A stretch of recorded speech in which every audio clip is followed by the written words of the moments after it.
change some of these things which are affecting us. For example, when we talk about the materials, some of our houses are carried away by the wind because of the climate change. And we are there to see if our materials are carried away. What are the best materials that we can bring and bring up good houses? We have the pollution which is surrounding us, and in the environment, people are totally affected. So we are saying that we as women, we have to work together and see what kind of a change we can bring and raise voices together as women and say that this thing is really affecting us and affecting our families. Another thing is displacement. We faced a lot of eviction without any notice from the government, and we said we cannot keep quiet. We are collecting the data and we want to talk again with the government, show them that the thing that they did to us, it is something which is bad because they are taking advantage of the people who are living in the informal settlement. The other thing is about advocacy. If we don't advocate for the areas where we live, people will think, or the people who are rich, they will think that we don't know our rights. Let me tell you one thing, we live in the informal settlements, but we know our rights. We cannot keep quiet as women. We have to advocate. We have our children who are going to schools. We have our families who are going to the job. And we have to live near those areas. So why should you evict us without notice and without showing us where we are going? So advocacy is our right, and we are not keeping quiet as women.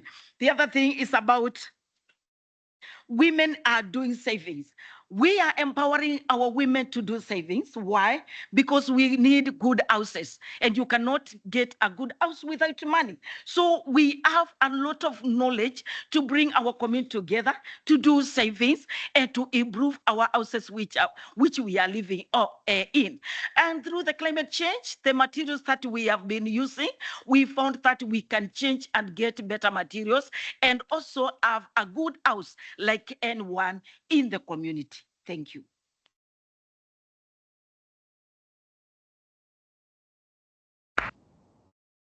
Thank you very much, Christine. We're very pleased to have you for this powerful message. And with that, I'd like to turn to Mary Robinson.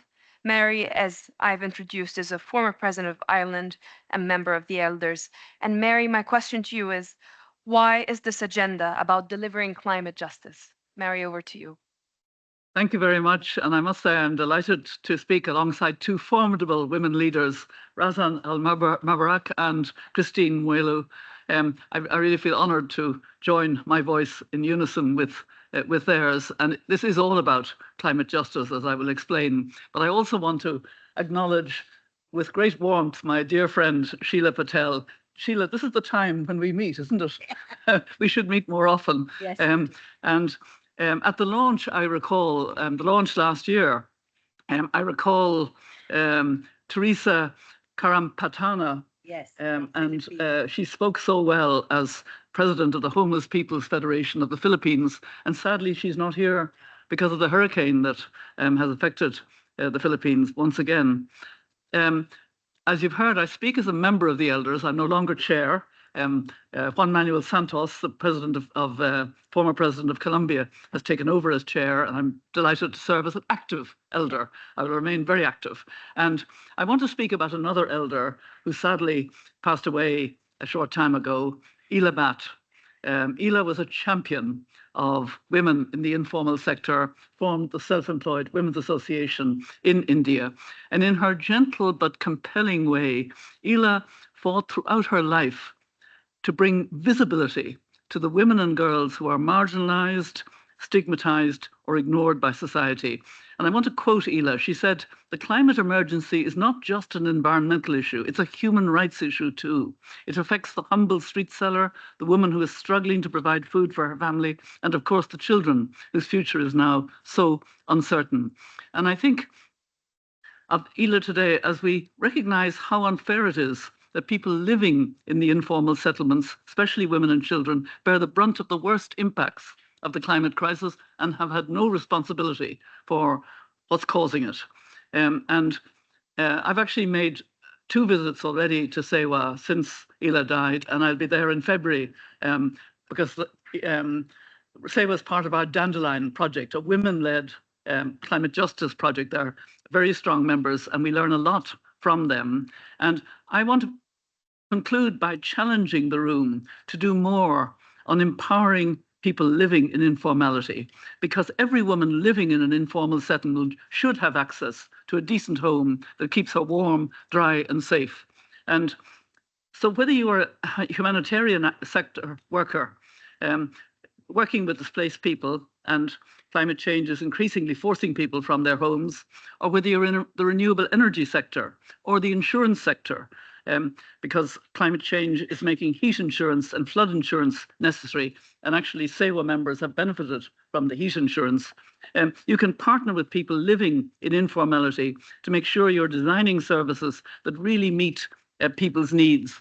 And I hope today's event will generate commitments and momentum on this agenda, so that when we meet together again at COP30 in Belém, that we can make things really happen. This is a great project. I'm committed totally to it, as you know, Sheila. Yes. And I see momentum, but I think we need to really increase it. And I really pay tribute to the climate champions for carrying this forward from COP28 to COP29. It's really commendable, and I'm 100% behind you. Thank you.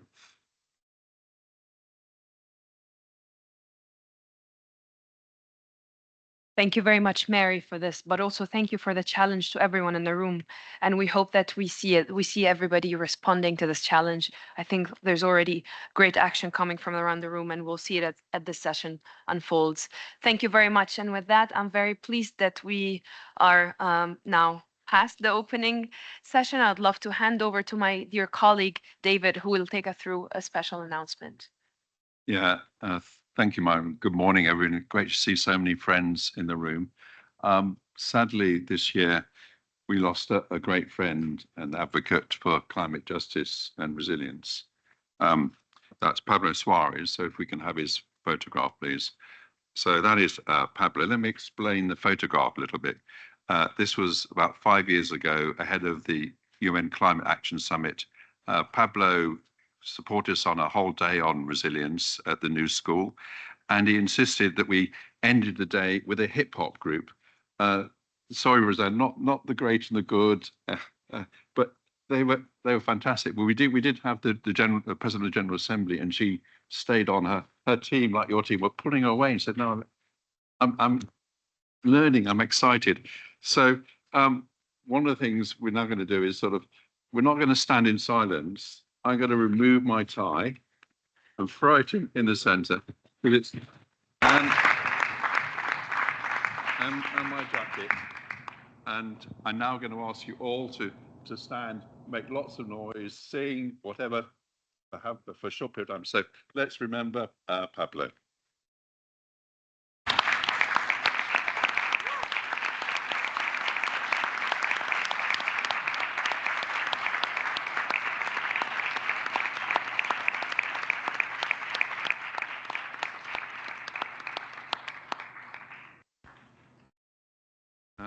Thank you, everybody, and I'm sure he'll welcome that.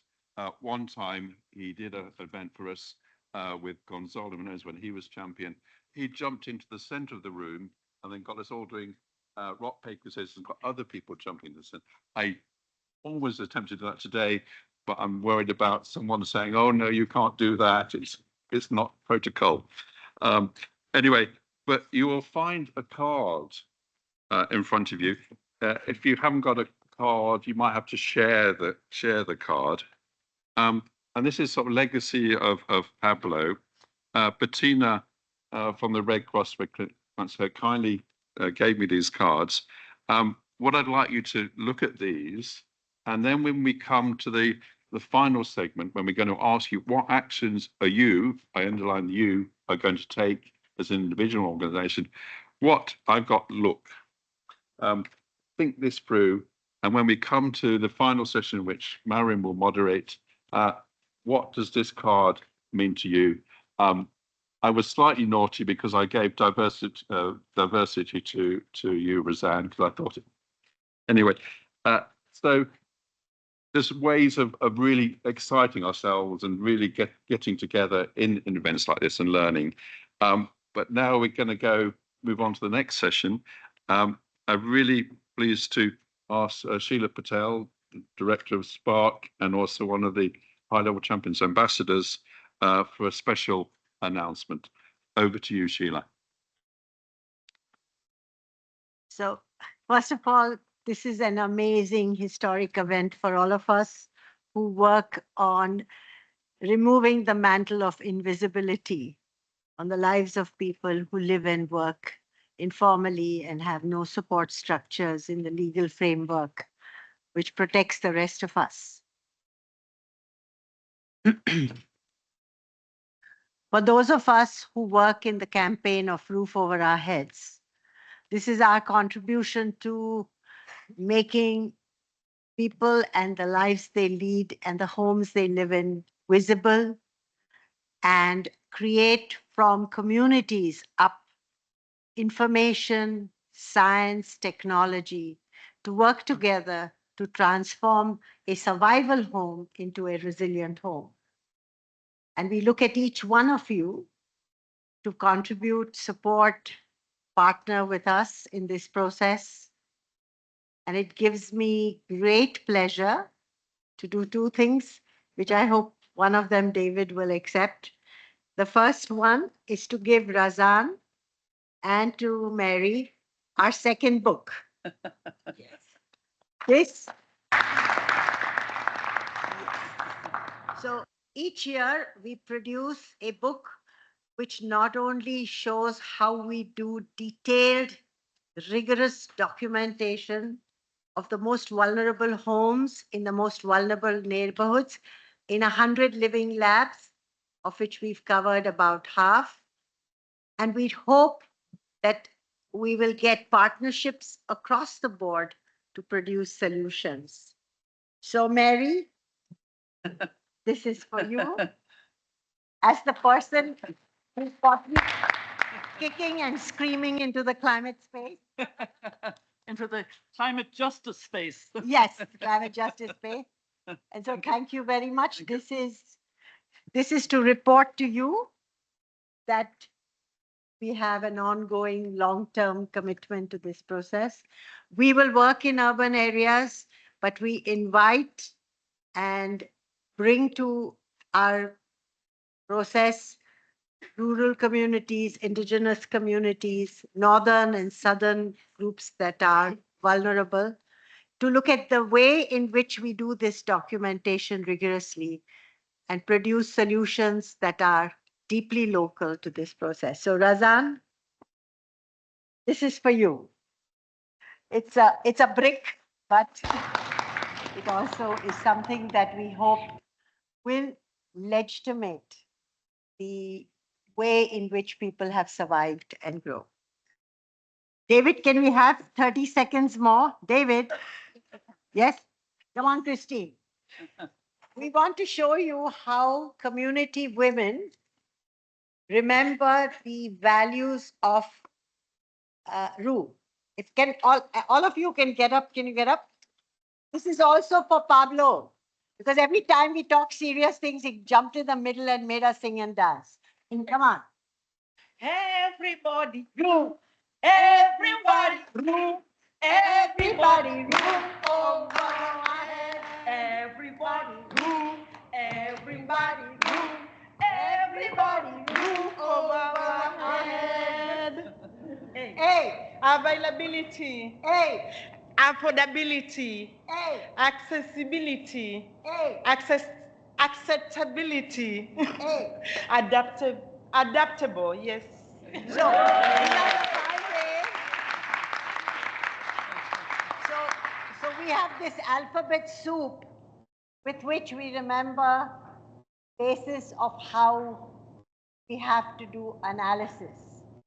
And our litmus test is that what technical young professionals do, all the women leaders in our network can do.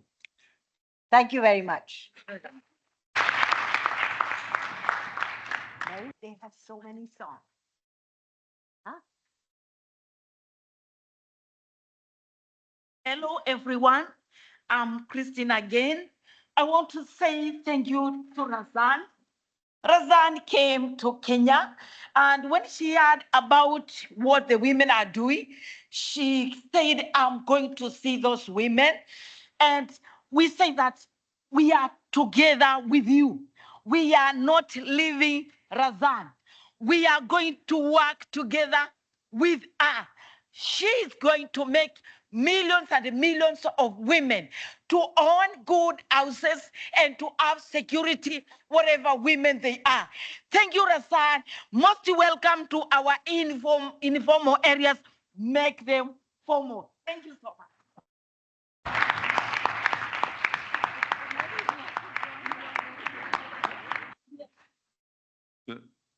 Fantastic, Chrissy. Sheila, I think you had one more announcement.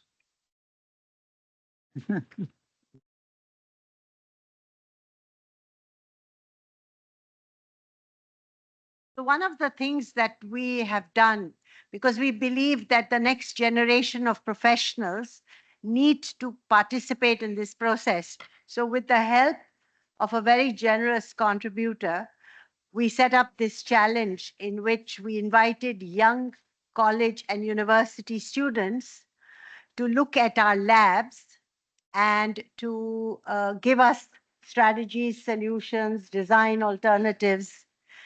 And so it taught us the protocols of how to run a challenge. And we hope to do this in more countries and more regions. But we said that we would announce this here. This is more or less presently in South Asia, but we hope that we'll be able to do it across the world. And we're going to give these young community groups, these young professional groups, to choose a lab in which they can take their ideas and try and test them out and learn for themselves that this works. So thank you very much. Can you show us the next slide? One more. No. So there was one with all the women. So this is a picture of our progress. Every single woman leader with whom we have worked for the houses is there. These two are also there. So it shows that we've started working in 9 countries, 36 cities, in 46 informal settlements, and done a very detailed, comprehensive house analysis for 91 homes. Thank you. So they're all going to. Thank you, Sheila. And thank you, everybody. And please keep up the spirit of informality and spontaneity. And I'm sure my next moderator will welcome that, as well as you being quick and fast. Anyway, it's my great pleasure to introduce Kobe Brand. She's the Deputy Secretary General of ICLEI, which is the Local Governments for Sustainability. And also, very importantly, they're the Marrakech Partnership focal point on, I think it's human settlements, if I'm not thinking. So, Kobe, over to you. Thank you, David. And it's always such a pleasure for me and for ICLEI, the ICLEI family, to be with the climate champions in the Marrakech Partnership venues, in the spirit of the Marrakech Partnership when we have these events. And I just want to say it's a fantastic honor to be working very closely with the climate champions. We have been working very closely with them for last couple of years, and we now are starting discussions about how we deepen that relationship going into the future. So yeah, this meeting is very important, and I'd like to again, Razan, congratulate you on your leadership.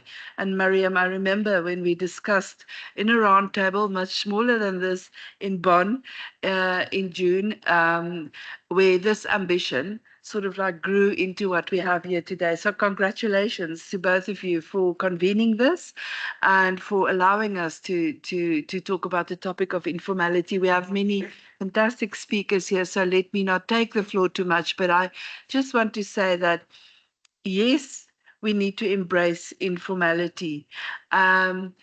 But yes, we also should not celebrate it. But it is also a phenomenon that has always been part of our cities. We work with 2,000 around about 2,700 cities, large and small around the world as ICLEI. And by far the majority of them, informality is part of the city makeup. Yet many of our engineers, our planners, our city leaders do not plan and shape their cities with informality being part and parcel of the current and the future vision of that city. So we often find that when it comes to disasters, when it comes to early warning systems, when it comes to dignity, and respect, those things are not necessarily taken into consideration in the way that it should when we are shaping our cities and planning for those events. One is a very small example from my city, Cape Town.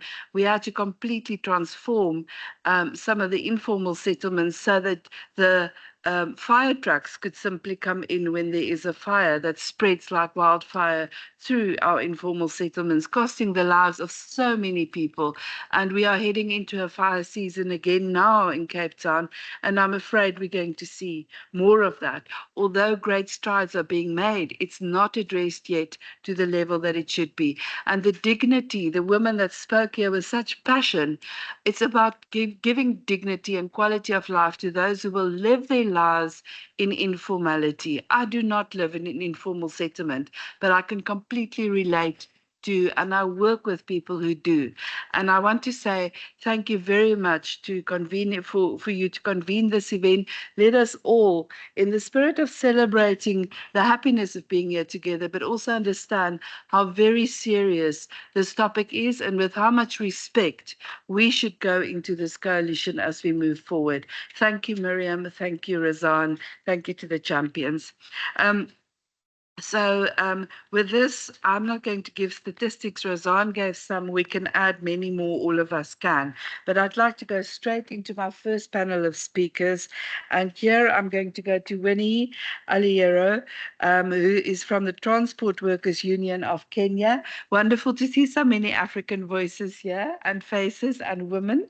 And Winnie, please give us your thoughts about what climate change action is your sector or organization taking to empower people living in informality. Winnie, please. Thank you so much, Bran, for giving me this opportunity to speak to you people. My name is Winnie from Transport and Allied Workers Union. Basically, our cities are dominated by informal transport, which is a source of livelihood for the young people and the unemployed people. There are many problems and issues that face our workers as in the informal sectors, which includes heavy rains, poor roads, high emissions, and noise pollutions. There are also other issues of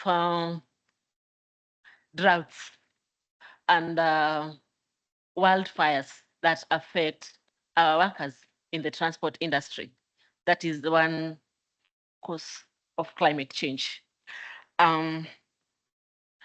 What we are doing, when we come to basically focusing on the women, transport being a male-dominated industry, women face a lot of challenges in accessing the same, whereby we lack access to social amenities like toilets, which is a great problem to us. And this means we have to consume less water during the hot seasons. So what are we doing on this? One of the things that we are doing on this is we are organizing. In collaboration with the worker cooperatives and trade unions, we are bringing the voices of workers together into climate action. We are also supporting capacity building of our workers to understand the impact of climate change and what their role is. In different countries, we are also focusing on labor assessment impact, where workers interview workers.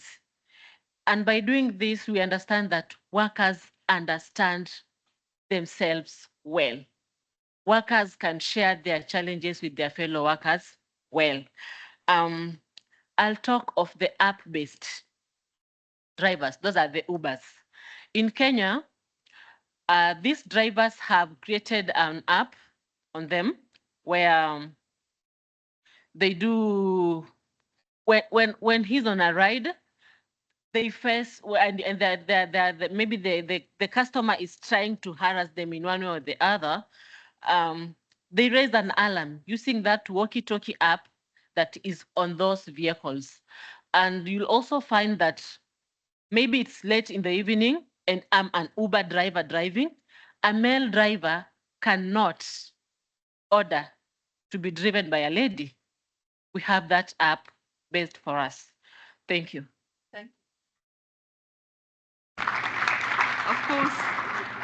Of course, Winnie, just the topic of transport in itself, informality and transport in itself is a huge topic. Yes. And needs to be dived in a lot more deeper. Today we're starting reflections here and we're getting some information, and maybe later we can go a little bit deeper into this. But thank you for keeping your remarks short. I can see there's a lot more you want to share and you need to share, and we need to hear that. And we need to engage on that topic. Thank you. So I'm going to go to Monica Schroeder now. Monica, same question to you. What's your organization as Director of Global Advocacy Build Change? What are you doing in terms of climate change and informality? Thank you so much, Kobe. So Build Change is a nonprofit social innovator changing systems for disaster and climate resilient housing worldwide. And at Build Change, we meet people where they are. We recognize that informality exists. We try to meet them where they are and build progress from that starting point. And it's even more important when we're talking about informality and policy reform. It's about creating frameworks that are inclusive and empower those living in informality, not penalizing them for their living spaces, how they've built their lives. So we're encouraging and supporting resilience, and I wanted to give just a few examples on how we do that within the policy space. So first, we're celebrating a win. In Colombia last year, as a result of our national level advocacy, the government issued the first set of guidelines on upgrading informal houses for resilience. Why is this important? Number one, it recognizes on a national scale that informality exists in the built environment.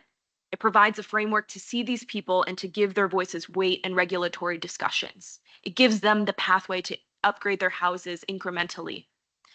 It also gives a replicable framework for how to build resilience within informal housing.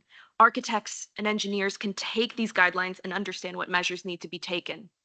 And in addition, it provides a blueprint for other governments to replicate and build upon. Now, a work in progress. In the Philippines, we are advocating for preventative home strengthening funding.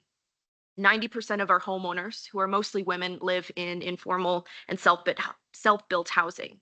So we're advocating for a national level program on preventative home strengthening, which can build a pathway for international and national funds to support home strengthening for those living in informality. And lastly, a call to action, and something that we're really excited about. We think that housing can be a central platform for achieving sustainable development for many living in informality, from water and sanitation access to health outcomes to education and equity. We are starting to build a campaign to make housing its own SDG, which we see as integral to elevating and strengthening informal communities in the post-2030 agenda. And we absolutely invite all of you to join us. Thank you. Thank you, Monica. And I think many of us will want to take up that invitation. I think all of us should take up that invitation. Thank you very much. I'm going to go straight over, in the interest of time, to Farai Tunoma, who is the Senior Advisor of WASH, Water and Climate Resilience at UNICEF. And representing sanitation for all. So wearing many hats here, Farai. You have 2 or 3 minutes to tell us about what your organization or organizations or your different hats are all doing around climate change and informality. Thanks, Farai. Yes. Thank you very much, Kobe, and a big thanks and huge congratulations to everyone around the table who has managed to keep this agenda right at the top during such complex discussions such as these. I am Farai, and I am speaking on behalf of UNICEF as well as Sanitation and Water for All. And mine here is to highlight the critical role of water and sanitation and hygiene in terms of empowering people, particularly women and children and vulnerable groups in informal settlements. And here, organizations such as ours, UNICEF and Sanitation and Water for All, we work to address these challenges. Just to reflect back, informal settlements are home for millions of people worldwide, and they lack access to basic services. We've just heard about homes, and we also see water and sanitation and hygiene also missing as we look at the services that these people living in these informal communities are provided. Women and children in particular suffer from disproportionate impacts of lack of these services, particularly the burden around collecting water as well as looking after the sick and the missed opportunities around education, economic participation, and community engagement as they lack water and sanitation services. So what do we see as our role in these informal settlements? UNICEF, together with SWA, we work to improve WASH access by advocating for policies and integrating these informal communities as well as their needs into the much more formal processes so that they are included in the planning as well as climate resilience efforts that can be made. Just reflecting on an example in Jordan, where we have been able to witness a lot of work from UNICEF, particularly around the refugees and host communities, as well as internally displaced persons, and providing access to safe water and sanitation. And this thereby improves the living conditions of women and children, but also empowers them by reducing their exposure to waterborne diseases and enabling them to engage fully in education as well as economic activities.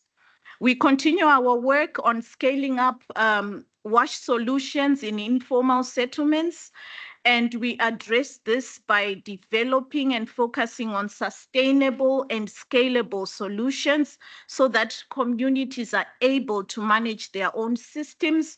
We do this through community-led sanitation models. For example, we encourage rainwater harvesting, wastewater treatment, and reuse. We are also working at integrating climate resilient water and climate resilient sanitation interventions in financial processes such as those of the Green Climate Fund, as well as developing a definition of what it really means in these contexts. Now, moving quickly to the call for action, would like to see stronger communication, stronger cooperation from governments, international organizations and partners. Would like to see continued work around this very important work around informality, strengthening of data and monitoring systems, as well as climate finance. Thank you, and we look forward to working with you. Thank you. I think what we can see here is that there's such a lot of information, and I think if we can maybe, Miriam, plan the next one to be a day-long event. That's what we need, right? So Farai, you said a lot of things. Let me just say, I'm so glad that you brought up dignity in sanitation, because yesterday we celebrated World Toilet Day, and it's not something people want to really celebrate or talk about a lot, but we are told by climate and water specialists and our engineers that there will never be the ability to give a running toilet as we see them here to each household on this planet. So what do we do about that? And with that, we know that there are many prototypes of toilets that will give dignity to people, but there's a whole cultural shift that needs to take place alongside it. And many of these designs are designed without the community present and without understanding what the community would feel as a dignified way to use these toilets. So let us again say, you know, dignity for me is a key theme that comes through. Thank you for your inputs. I'm go straight into the second panel. Really inspired by this first panel, but let's hear now from our second panel, focusing specifically on what actions on informality our cities, states and regions are undertaking and highlighting regional examples from our subnational leaders. I'm first going to Pooja Saune Pooja, Director of Climate Change Habitat for Humanity, please. Thank you very much for the introduction, and apologies for a surname that's very difficult to pronounce for most people, so no problem there. Good morning, everyone. I represent the Habitat for Humanity. It's an NGO that's actually been in operation since the 1970s, and our work focuses on working with low-income households as well as the informal settlements. Those are really the ones that we work with very closely. There are a number of things as an organization that we are focusing on, and even before I speak more, we believe firmly that the fight against climate change cannot be done in isolation. It includes all the stakeholders, and this is, of course, the national governments, but also the people. They are really, and we are all part of it, actually. If you look at it, we are all part of the solution. So why then, the informal sector or people living there, we're talking about, and low income households, we're talking about more than 1 billion people who live in informal settlements. How can they be overlooked? They cannot. They are really also part of the solution. So that's what we are, as an organization, pushing for at the moment. We launched what we call the Home Equals campaign last year. It's a 5-year advocacy campaign that is really aiming to drive and raise consciousness of why the informal settlements are part of the solution and why we really need to work with them. That said, we have recently come up with a publication where we've analyzed how housing is included or addressed in the nationally determined contribution. We had a look at all the NDCs, and only about 21% of the NDCs include housing, or there's any mention whatsoever of informality. So we are also striving to work with the governments to raise the consciousness of why it is very important to include housing as an important sector and why it's important to include the informal settlements. Particularly, we've heard from previous speakers since the session started on why informality is important. So we are also looking at that. And we have right now, we've launched a petition, and this is especially targeting the G7 countries, but I wouldn't say that we are just restricted to that, which is really aiming to make the invisible billion visible. Yeah, I think I'll stop there. I will share more details in the next intervention. Thank you. Thank you, Pooja. And thank you very much for your remarks. I really appreciate it. I think we all do. We giving a voice to the voiceless, giving a seat at the table, and understanding that very often solutions are found there out of sheer desperation in the most unlikeliest of places and scenarios for survival of and for living a dignified and quality of life in a family context, in a community context, however informal your settlement is, and that we can learn a lot from each other. How amazing would it not be if the climate champions call a global informality well, let me not plant too many seeds here or whatever, but in informality summit bringing those informal voices at the center stage of the table. Thank you for the work that you're doing. We're now moving straight ahead, and I'm going to go to you, Maria Buena, from coming to the other side of the world. Also, I think you from Argentina, right? Yes, yes. We're going to hear from you. Same question from the municipality of Rosario. What is your experience? Thank you. Thank you very much for the invitation, Razan, and also Iclay. Thank you for having Rosario here. Let me start by saying that, of course, informality is deeply rooted with poverty. And in Argentina, we have half of our population under poverty. So this is a really important matter for us. So how to make the transition ecologically and socially just for us is critical, is our focus. As the symbolic really matters, the first thing we did was to change the name of our portfolio. So you see that my portfolio is focused on just ecological transition. So that was the first step. We also work with the permanent governance that is formed by NGOs, universities, business people, to really work in a definition, what is this for us, for Rosario in particular, and how this can be implemented in terms of our public policies. So we have it as a cross-cutting consideration in our 62 measures prioritized in our plan. And we also, in our monitoring system and in line with GGA indicators, develop indicators in order to monitor the progress of just ecological transition in our 62 measures. Let me give two examples very quickly. One of them is with respect to informal settlements. Of course, as many before, we have a lot of that, and we are working also a lot in order to give other type of solutions, not traditional concrete solutions. So in Barrio Moreno in particular, we are working with international cooperation. When we arrived, we have 80% of people with unsatisfied needs, all type of needs, health, education, housing, and everything. So we work with formalization of land tenure, infrastructure, and also to increase social and human capital solutions, in particular integrating green infrastructure in all the design. So it was quite difficult because with the co-creation process, we really need to work with all the new neighborhood in order to let them work together to feel the city and the neighborhood from another perspective, not from a concrete solution. But let me tell you, that's not easy, because for people that really lived in mud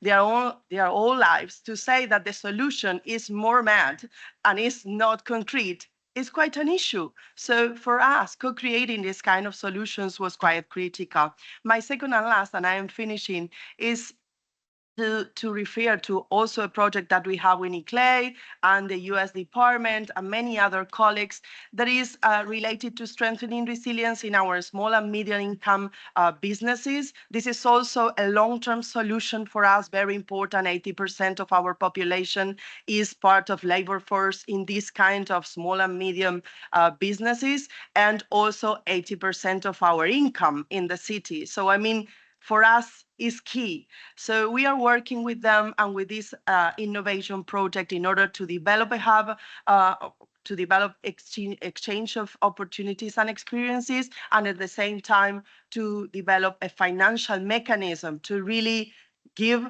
and support to the solutions that we need on the ground and to develop resilience.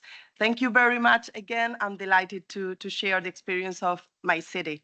Thank you, Maria. And I remember your passionate discussion that we had in Bonn, and I can see that passion coming through. Don't we need more counselors and leaders like this around the world who understand what we're talking about? Thank you for the great work you're doing in Rosario, and we're looking up to leaders like yourself. Turning to another leader from South Africa, I'm very, very pleased to introduce you Mayor Rose Pukunsi to respond from her city, Chwelopele.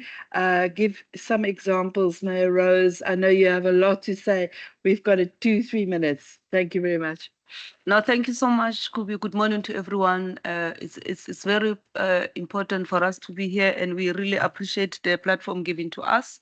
We know that informality is closely linked to socio-economic and climate vulnerability in informal settlement dwellers.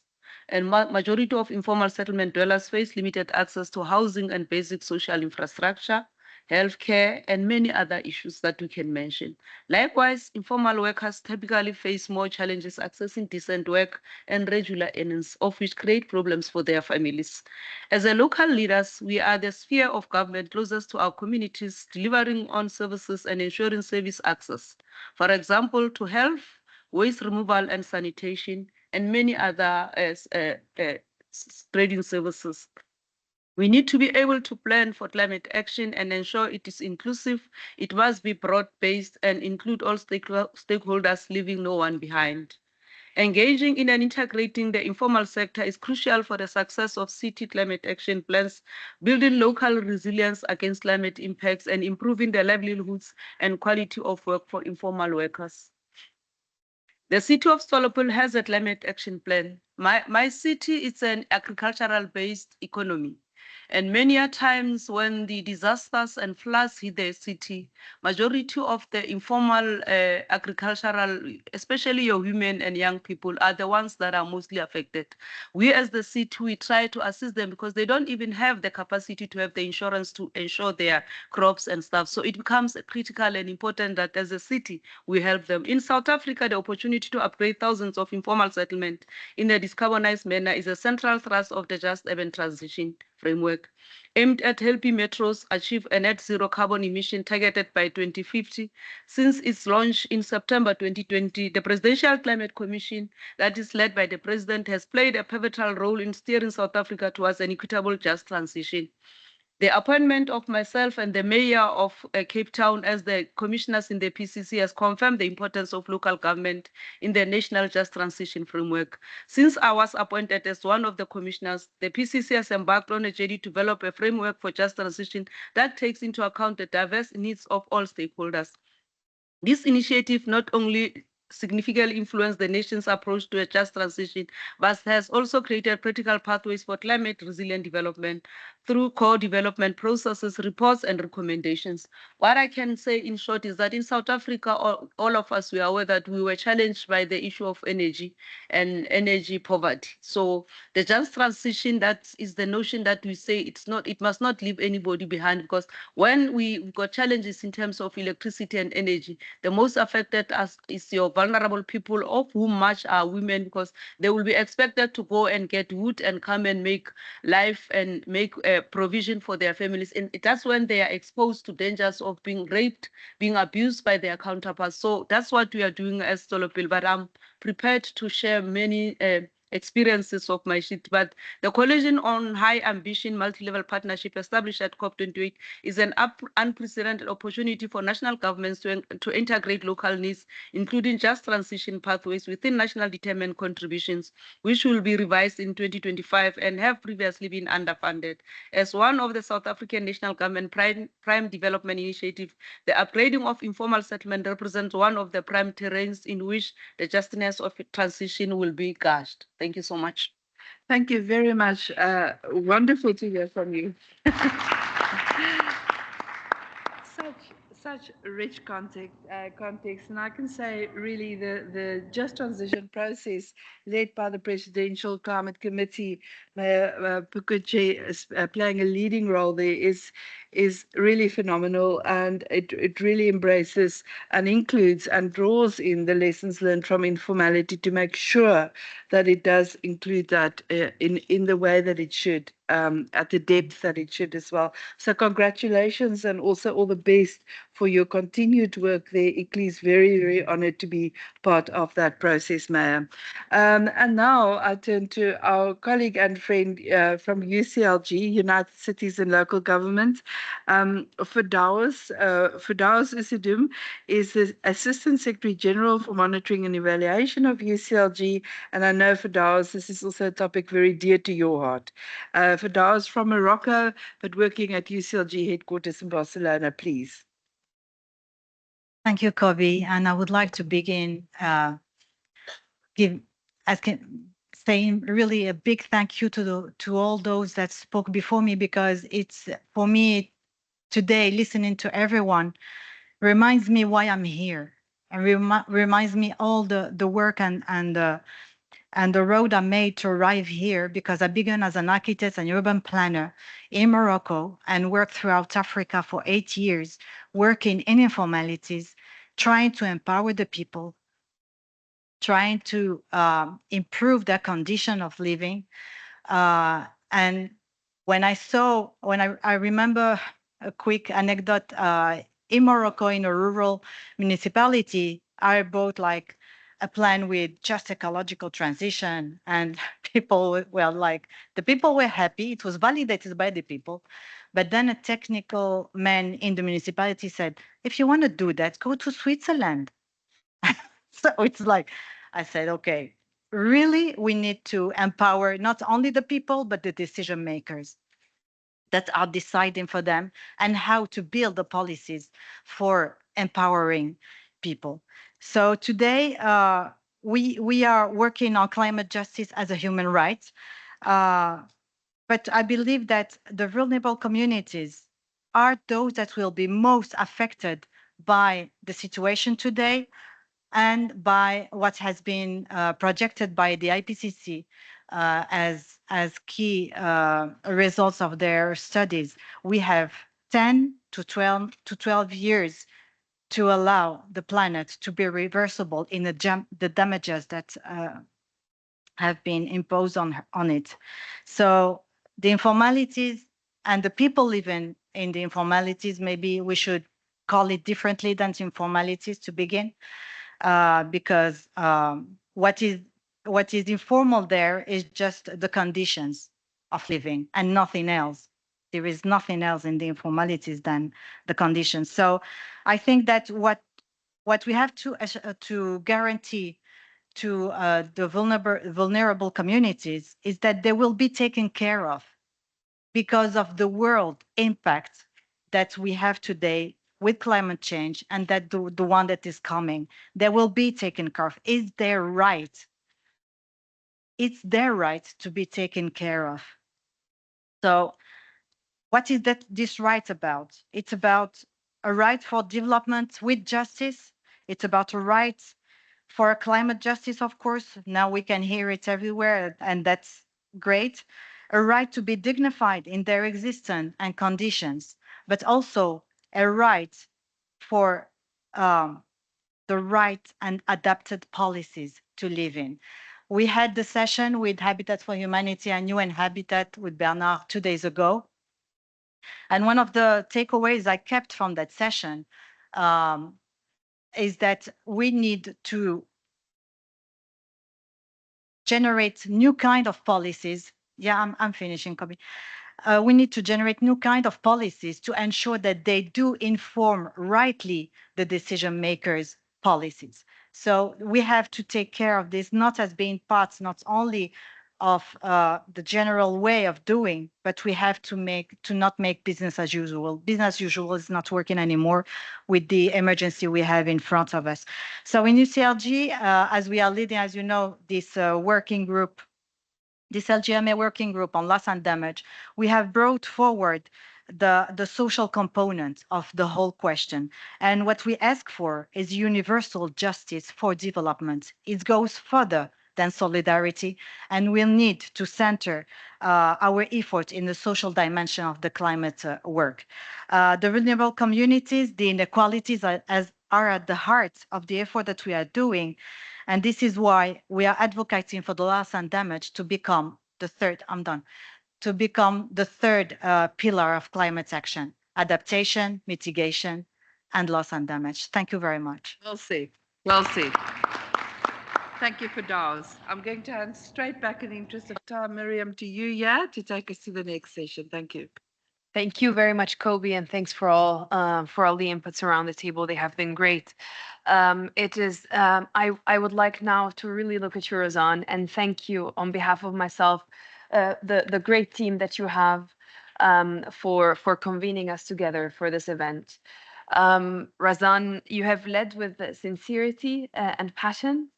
And a strong purpose that we are very grateful for as your team, and I think everybody in the room. So Razan has to leave us for our next engagement, but maybe we can put our hands together really for Razan. Thank you so much.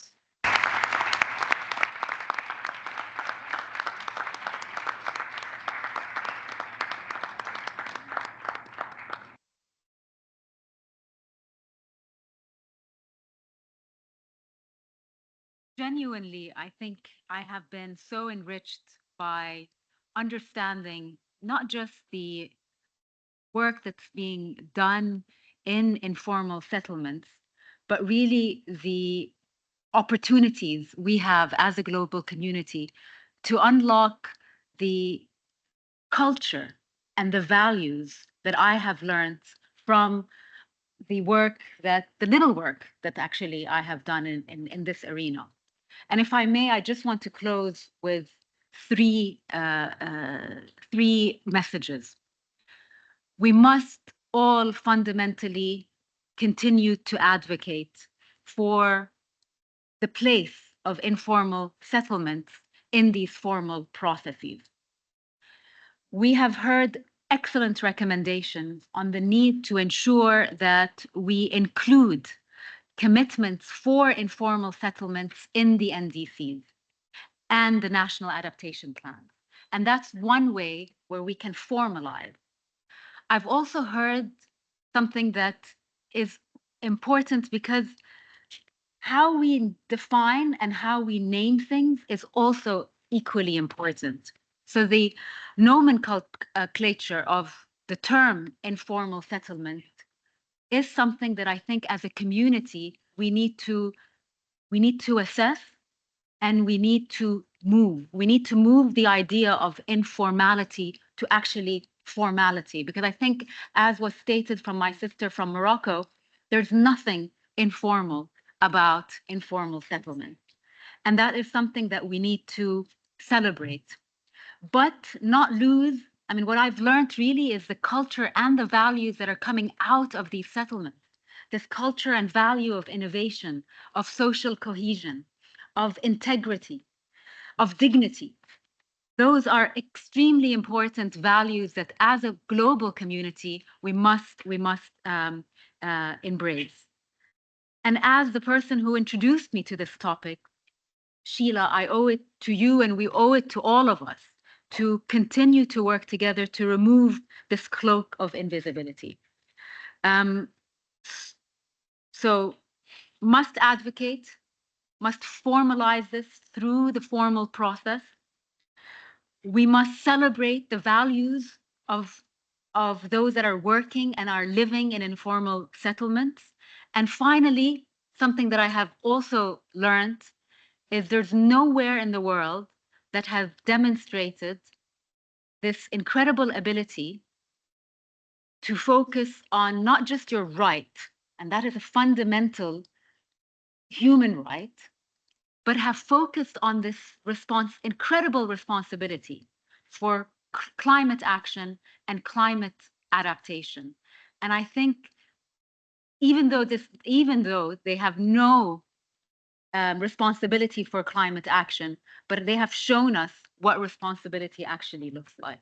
So thank you for this incredible honor and privilege to be part of this incredible ecosystem. We have a lot to do, but I know that collectively we have everything in our power to get this right. So thank you very much.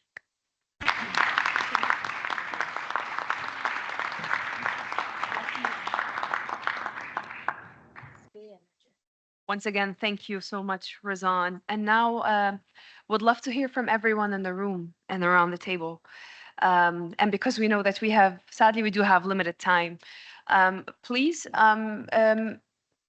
share with us the work, the initiatives that you're doing, maybe projects that you're undertaking, your reflections. Would love to hear from everybody in the room on Mentimeter. So please take a moment to scan and share. And maybe David, while I turn to the room for interventions, you can I'll turn to you at some point to analyze or to just give a quick reflection on what we see on the screen when we have it there.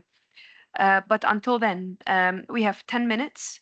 And please, very happy to hear from you any announcements, any strategies, projects, best practices that are currently being undertaken.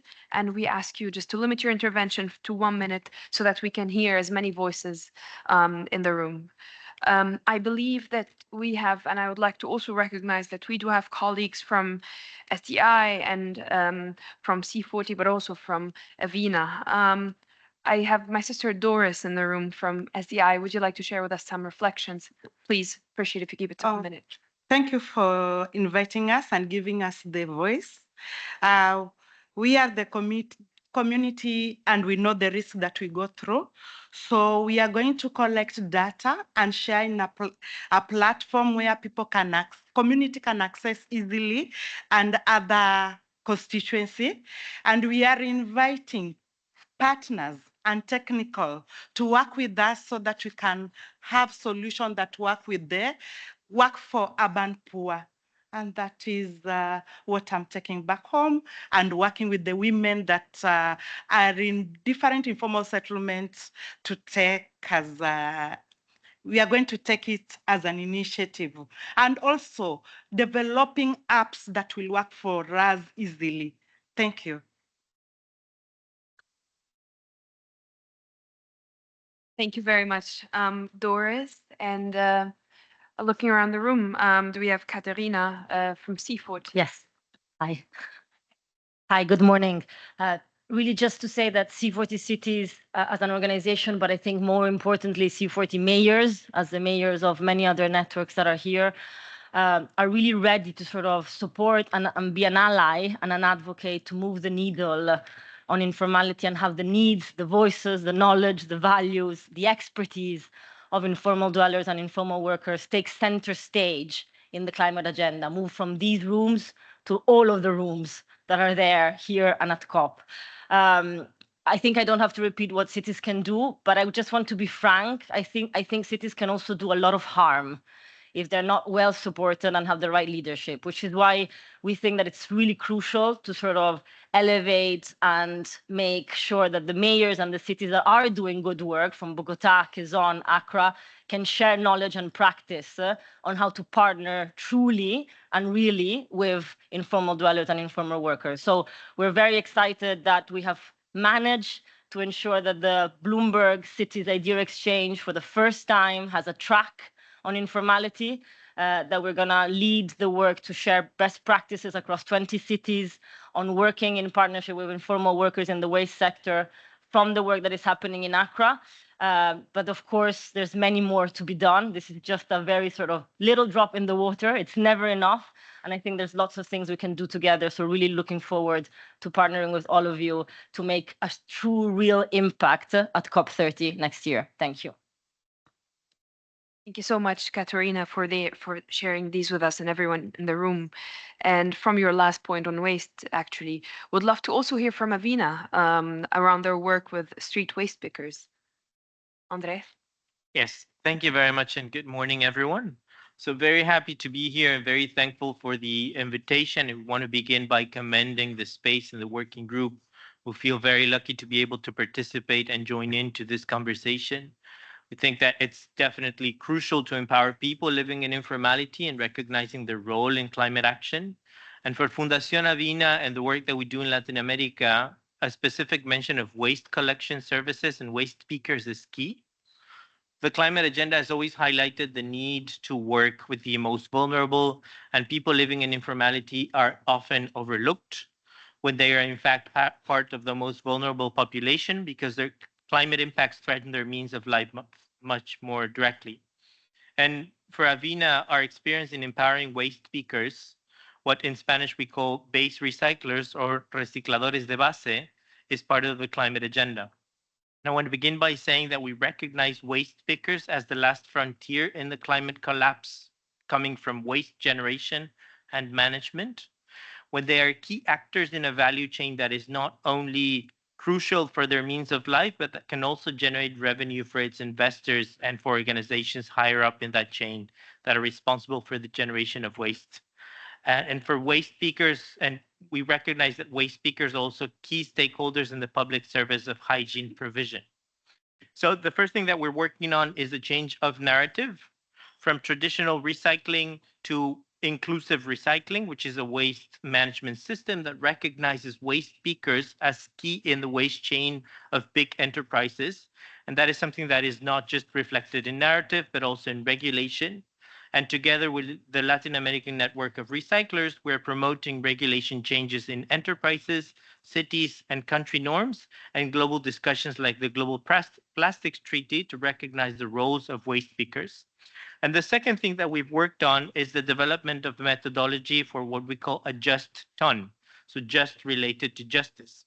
This methodology allows to calculate climate impact and CO2 reduction of each ton of recycled waste, so that waste pickers can also be recognized as key stakeholders in the emission reductions of the waste sector and receive a financial recognition from the carbon market for the emission reductions for which they are responsible. And this methodology has been developed with the highest IPCC rigorosity and with IPCC experts directly, and offers an opportunity for governments to calculate the emission reduction impacts of waste pickers and include them as key actors in NDC implementation. Thank you. Thank you very much, Andres, for sharing with us the work of Avina. And we have one more minute. Great. I see the. Okay, I think I'll give the floor 23 and then 24, please, 1 minute each, so that we can. Okay, thank you. My name is Zazi. I'm from a trade union called NUMSA in South Africa. And I've had a great week collaborating with many partners in many sectors. And I just like to, basically, this is a plea and an urge that while countries are preparing for their NDCs, we strongly like to urge that the language around informality comes out in the NDCs. And coming from a trade union space, I think the language around protections of informal workers is so important for us. And because a just transition, you know, is important, but it also includes informal workers, not just workers. Thank you. Thank you very much. Turn to 24. Please introduce maybe yourself and your organization as well. Yes, I will. Hello, this is Malia from the Global ABC. Thank you very much for holding this first meeting on from the high-level climate champions on informality. I just wanted to say that we are at Global ABC. We know that 45% of the buildings are yet to be built, and mainly in the global south. And yesterday, we launched the Intergovernmental Council for Buildings and Climate, which convened over 60 countries, and we will ensure that just transition will always be in the agenda. Thank you. Thank you very much for sharing this with us. And I hope as you're all, as David is skimming throughout the responses on the Mentimeter, you can see a whole spectrum of actions. So I saw WASH a lot, connection and partnership and engagement of grassroots women in government and partners. There's regenerative agriculture, finance, of course, was featured a lot. We'll take this digested, and then I think it will definitely, we'll take some of these recommendations as we move with our next informal, empowering people informality related convenings. But with that, I would like to thank you all for sharing all of these insights and actions with us. And I'm very happy to hand over to Ramiro Fernandez, who's the Race to Zero and Race to Resilience lead in the Climate Champions team, to run us through the closing segment. Rama, over to you. Thank you very much, Mariam, for this, and thank you, all of you, for this very rich and deep discussion that we have. I think Razan framed it very well on the closing, on the 3 key areas of priorities, and we've been hearing a lot of depth and conversation, and that informality does not only refer to housing, it also refers to water and sanitation, to transport, to the economic sectors and the role of SMEs. It also refers to the role of really people that are considered totally excluded, like waste pickers. So it's been a very broad and rich conversation at the moment. We focus on informality as one challenge that we're facing as an Argentinian, as Pilar said, with 50% of poverty and 100% inflation. Trust me, we do know what informality is in our country. So with that, I would like us now to look forward in this final segment and invite 2 very inspiring leaders to share with us your views on the way forward. So for this, I'm going to invite Ana Claudia Roberts from UN Habitat and Natalie Unstertel from the Instituto Talanoa Dialogue in Brazil.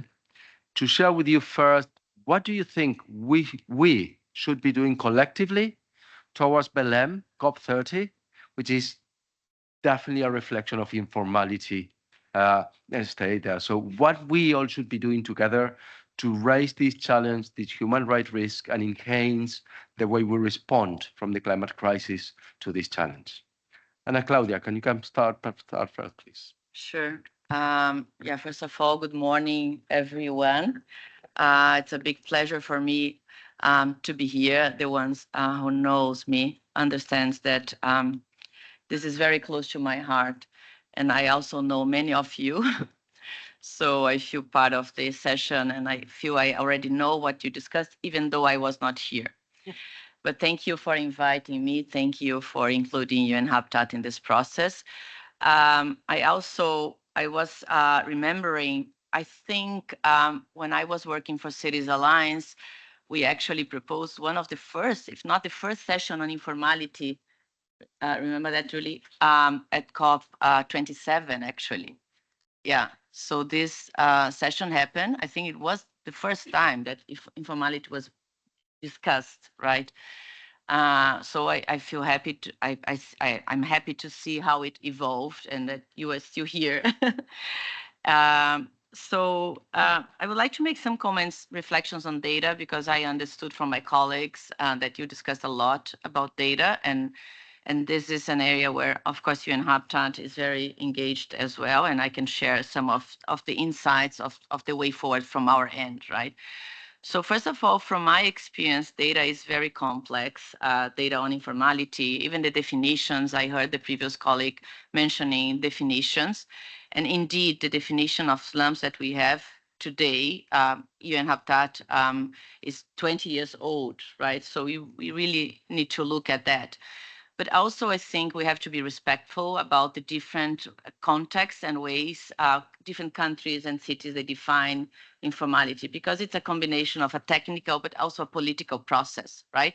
The definitions, the names. For example, in Brazil, the Institute of Statistics, the Brazilian Institute of Statistics, which has a very advanced methodology to identify settlements and incorporate, and this methodology has been evolving over time a lot, but just this year, they announced that the official name, which used to be subnormal settlements, translated from Portuguese, is now favela, the official name by the statistics. And this is the result of a political, movement, a political struggle. And they define that. They define favela for several reasons. And we have to respect. In Argentina, similar process. They define, it will be called barrios populares. And this was a consultation process, right? So from our end, we need to understand and respect these processes, but also I'm very worried on monitoring SDG 11.1.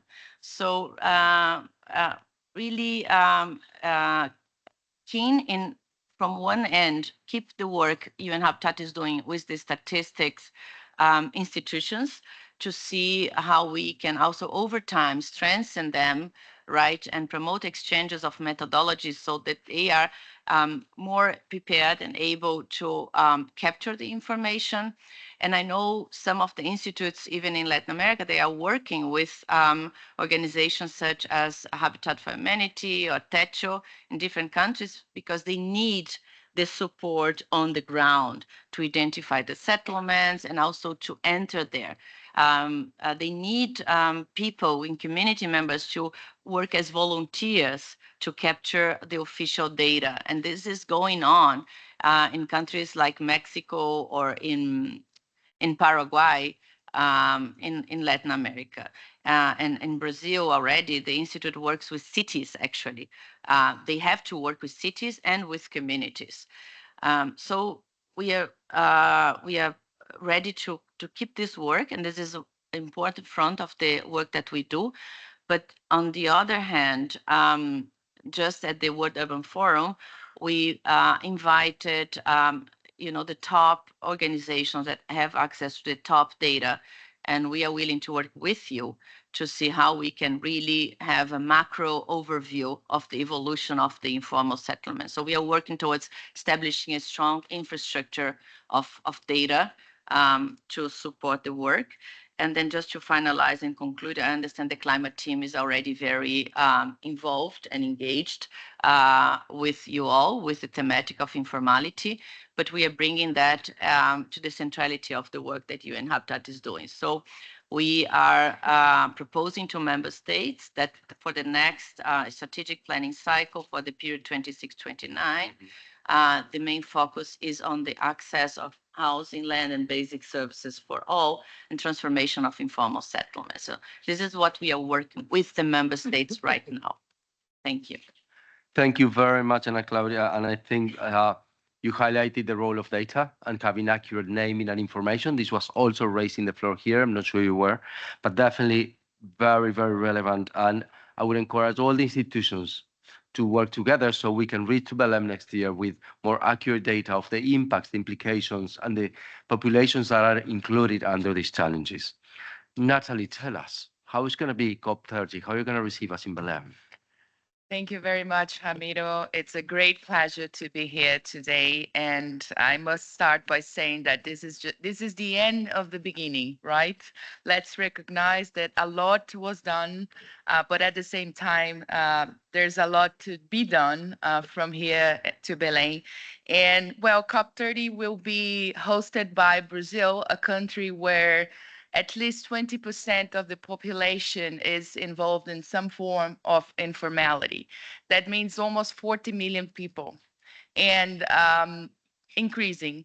And particularly women and Black women, they are the most, the ones that are facing the greatest challenges when it comes to social protection and rights.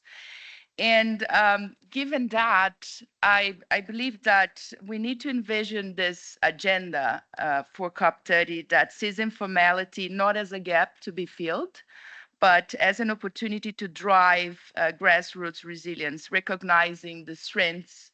And as Razan mentioned earlier, it's really about recognizing the values, the culture of those that are here with us, like Christine and others in the agenda. So we heard today, and I think the vision is so clear, right? We have to integrate the voices, but also the experience of informal actors into every layer of climate action, from NDCs to race to resilience, so on and so forth. And I just want to mention that Brazil submitted its new NDC during the COP, during this COP. And although I didn't find the specific word in Portuguese or not English, informality, there are many elements that are speaking to the concept, the realities, and the challenges that we have. Particularly, climate justice was adopted as a principle for the first time. And also there is an anti-racist approach to adaptation. And that's actually the result of advocacy by many groups, including the Anti-Racist Adaptation Network in Brazil, that's really pushing this forward. So I think there's a lot to be done, but there's lots of also ideas and experiences and concepts that are being pushed by people from the ground, people from the favelas that are here, that are in the spaces already. And I think what this community can do is really work on these three levels: the action agenda, the mobilization, and the negotiations. That is super good. Thank you very much.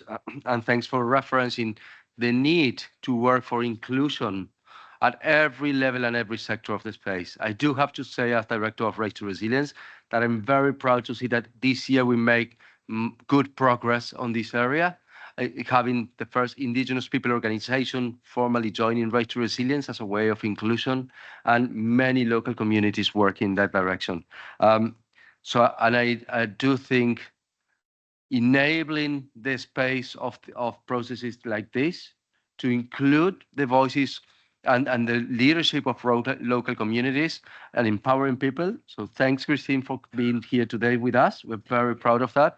Thanks, Sheila, again, for all your leadership and been provoking us for many years. Alongside, we have other dear friend that is not with us anymore, which is Salim Hook, who really pushed all of us in this space for many years to include the most vulnerable people and communities. So with this, I would like to finalize saying that many of you probably know the improvements of the Marrakech Partnership that has been done this year, how we are having working groups as one of the areas to work, and Monique is not in here, so I'm very happy I'm saying it right. And we would like to encourage you and invite you to join the Marrakech Partnership Working Group on Informality on the road to Belém and help us to enhance our skills and capacities to make progress in this area and have contribution towards Belém next year. With that, I close this dialogue and roundtable. I want to thank you very much and thank the team for setting up. And let me say one thing no one knows here, but we wouldn't be sitting here if it wasn't because Jamila has been pushing us and helping Davy and Dania to make all this happen. And Dania, who's not here as well. That's why I'm calling her. Thank you very much and wish you a good end of the COP.